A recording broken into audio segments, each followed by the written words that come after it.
Okay, here's my system. Got the Wiesmann 42 gallon, right? Indirect hot water heater, Superstore, whatever you want to call it. Here's the mixing valve. I got the cold water feed coming in, right? See it? I got a piece of PEX just because, you know, that's how it is today. I had to cut this main T in here.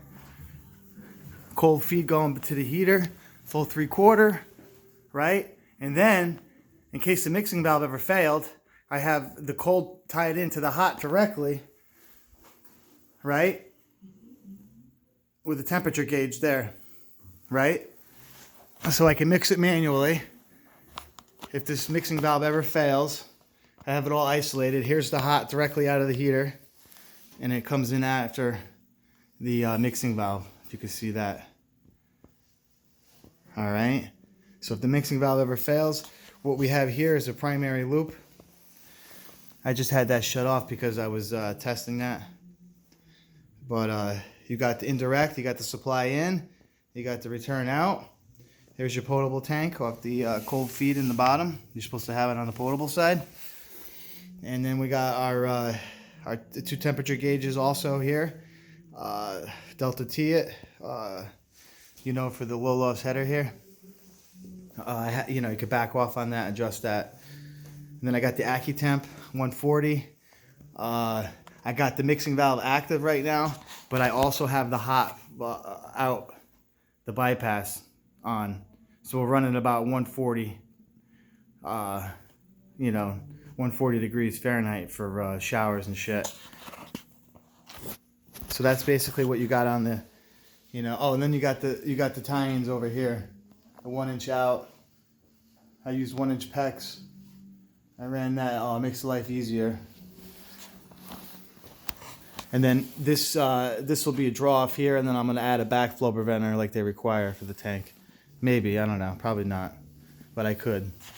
And then here's the I got a True Y here because this is this heating system was originally at 1 zone split loop, so I got the returns back, so I isolated those, and then you can see it. This is the 007s for the indirect heater, and then we got the 15s. So this one here is going to be, this is the main house. This is active. This is the boys' room, 2nd floor. This is the sun porch, and then this will be future basement for like a hydro air system, right? And then here you have the primary. You have the low loss header loop. There's the supply out. Comes back. That circulator only turns on when any other circulator turns on.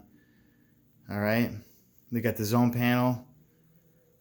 And then, like I do on the relief valve, I always put a ball valve. Usually take the handle off. It's my own house. I'll leave it on. And I got a junior high vent, or, you know, junior spiral.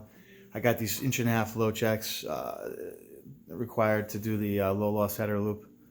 And then obviously I got temperature gauge on the return back, temperature gauge on the supply out. I got this cool little Aquastat box here. It's a cold start boiler, but it's active temperature right now because of the indirect priority. So right now it maintains temperature, but if I didn't want priority, it would be a cold startup. They were wrong at the supply house. I told them that. They didn't understand that. And then, you know, I got some 1-inch copper work over here. The chimney was the easiest part of the job. The easiest part, but this fucking thing wouldn't go in. That took an hour to get the barometric damper in. And then, what else we got going? We got the old sink here. I had to do that. I had to put these on. Bathtub shoes. See, I got them siliconed. I ran the oil line. I got a flex service line here. Right? I got a inline check valve, you know, firematic valve to check valve. And a fire valve.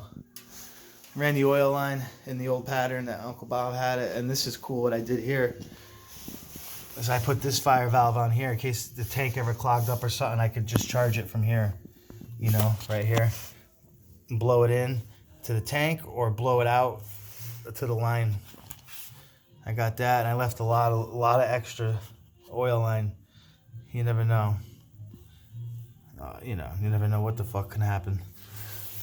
And then you got electrical work. I had to do that transformer for the Wiesmann tank. And then you got this copper over here. I got some old piping. I'll eventually upgrade that. I'll leave that.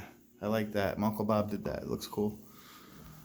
And then I got cast iron over here. And then I did this all over. Whole new shoe on the tub. I just painted everything up, make it look like it's original.